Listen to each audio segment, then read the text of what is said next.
बकासूर गाडी कशी पळतया दाटून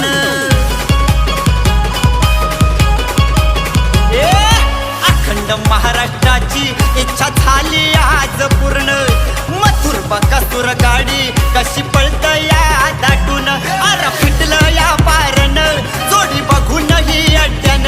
यांचं पळ बघून झाली ती मोठ्या लक्षाची आठवण